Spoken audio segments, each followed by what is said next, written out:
Hola, aquí vamos a hablar un poquito del proceso de adaptación a novela gráfica de La Celestina, y para ello me gustaría compartir el trabajo que, bueno, está todavía en proceso y es un trabajo que se va complementando con el trabajo de investigación. Más que nada, hoy me gustaría compartir lo que llevo haciendo hasta ahora para un poco para ver el tipo de reacción que hay y darme un poco de comentarios sobre los pasos que se están siguiendo.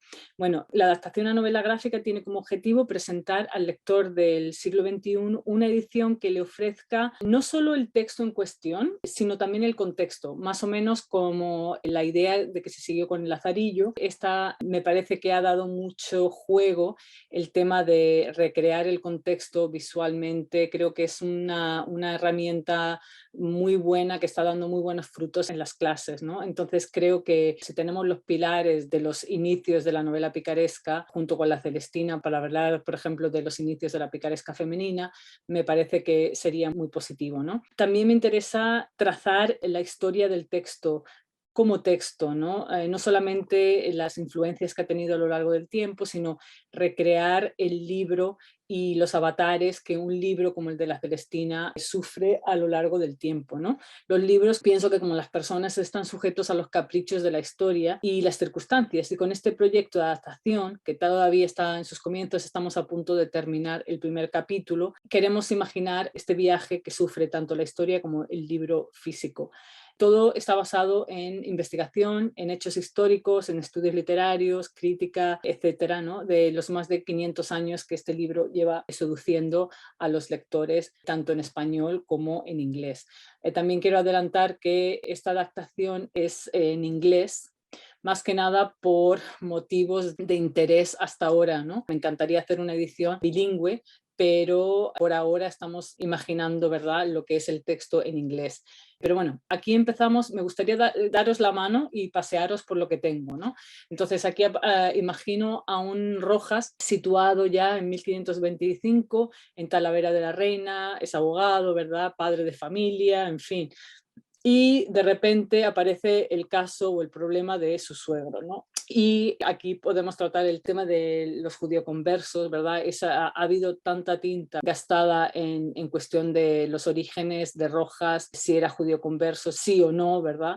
Pero es ya tema asumido, ¿verdad?, que su suegro, Álvaro de Montalbán, hubo un proceso inquisitorial donde él, su nombre aparece, ¿no? Entonces aquí nos daría pie a introducir ese tema, ¿verdad? Y a todas las discordias y todos los documentos que se han escrito sobre esto. Luego aquí se hacen referencias a la Inquisición y que lo hacen divagar, pensar en esos tiempos que han ocurrido, ¿verdad? Y que le ha tocado vivir. Estos malos recuerdos lo llevan a intentar evadirse, ¿verdad? Y entonces aquí ya nos transportamos a su biblioteca, ¿verdad?, que está situado en su despacho, lo lleva a poner los ojos en un volumen de La Celestina, de la comedia de Calisto y Melibea, o el libro de Calisto, como se conocía, y lo llevan a divagar y a situarse, a verse como en sus tiempos de estudiante, ¿verdad?, de que al origen de La Celestina y de la historia.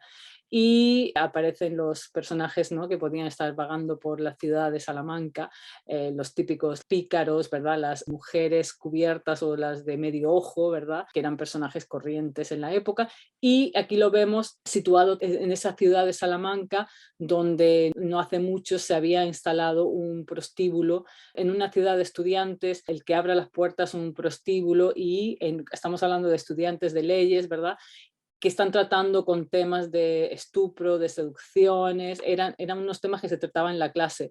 Entonces yo imagino el grupo de estudiantes que leían en voz alta y que comentaban ese tipo de casos, que puede ser bastante atractivo para la edad en la que están. Cuando se encuentra, ¿verdad?, aquí aparece el comentario en un bar, ¿verdad?, una taberna típica de la época, comentando ese primer capítulo que comparte con los compañeros de clase, quien los anima, a, ¿verdad?, a Rojas a continuar la historia. Y aquí tenemos, bueno, saltos en el tiempo. Esto también, viendo la presentación de Silvia, que ella, donde Velázquez, hay saltos en la historia y se hacen referencias a Picasso o a otros autores que han bebido de las influencias de Velázquez, por ejemplo. Tantos escritores y pintores han bebido de la influencia de la Celestina, pues nos vamos a imaginar a diferentes creadores a través de la historia que han bebido de esas influencias. Y aquí tenemos pues nada más y nada menos que al pintor Goya paseándose por las calles de Madrid y donde comenta, ¿verdad?, la condición humana que es tan fascinante para él y la condición de, bueno, pues de Celestina, ¿verdad?, como centro y como inspiración a las majas, a las viejas del periodo pues negro o de esas imágenes que se ven influenciadas directamente por la Celestina. Y bueno, aquí ya más tradicionalmente saltamos al capítulo primero, o sea que el texto, lo que es el texto en sí va a estar presente, pero rodeado de saltos en la historia, contexto, etcétera.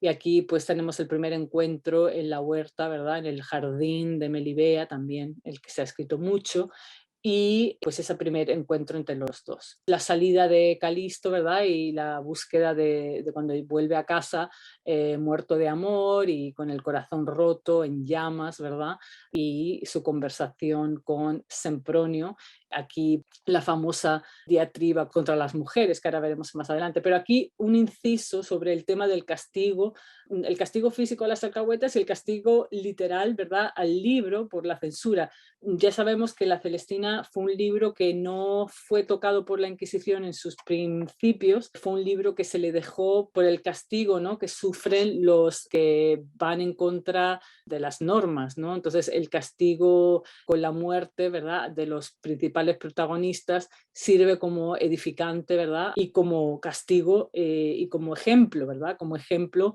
a los lectores. Obviamente otros tenían otra opinión, ¿no? Vives en su tratado de la educación de la mujer cristiana, ¿verdad?, hace una lista de libros que son, bueno, son fuego para el alma, ¿no? Y entre ellos aparece La Celestina, ¿no?, de que qué ejemplo van a ver aquí los que busquen un ejemplo moral o de comportamiento, qué ejemplo van a ver aquí, sino quemarse mismamente, ¿no?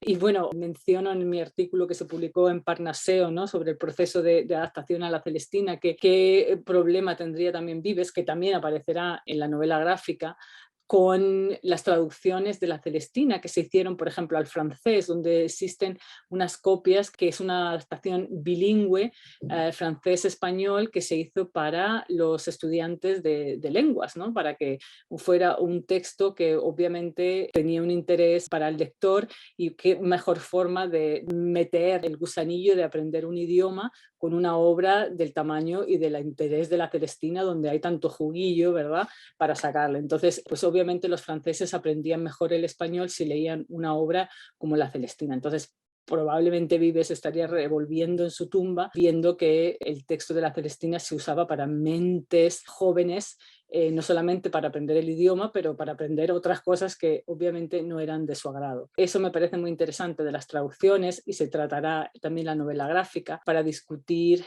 cómo una obra como La Celestina se leyó y se consumió fuera de las fronteras españolas, porque no solamente se publicó en otros idiomas fuera de las fronteras, que también se publicó en español.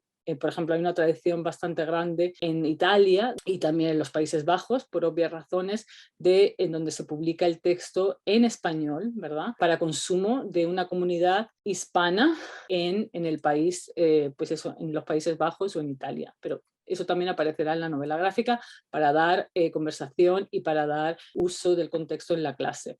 Aquí aparece pues la conversación entre Sempronio y Calisto sobre cómo Calisto le explica el dolor que siente, ¿verdad?, y el enamoramiento. Este panel me parece muy interesante y que da también mucho juego para la clase, donde Sempronio hace un recuento, ¿verdad?, de todas las mujeres fatales que han sido el instrumento del diablo, ¿verdad?, donde no basta con la fuerza, la inteligencia y todo lo que sea, sino que donde se ponga una mujer que va a seducir a estos personajes de un calibre histórico, hay que tener cuidado, ¿no? Y menciono la traducción al inglés, ¿no?, donde dice, take advice from Seneca and read what a low opinion he has of them. Listen to Aristotle, think of Bernardo, Gentiles, Jews, Christians, and Moors.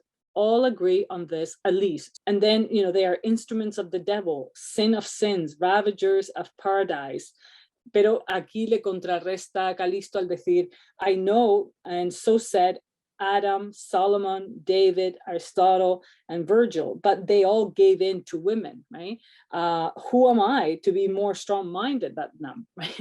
Aquí en este panel, ¿verdad? Se da cabida a todas esas interpretaciones, ¿no?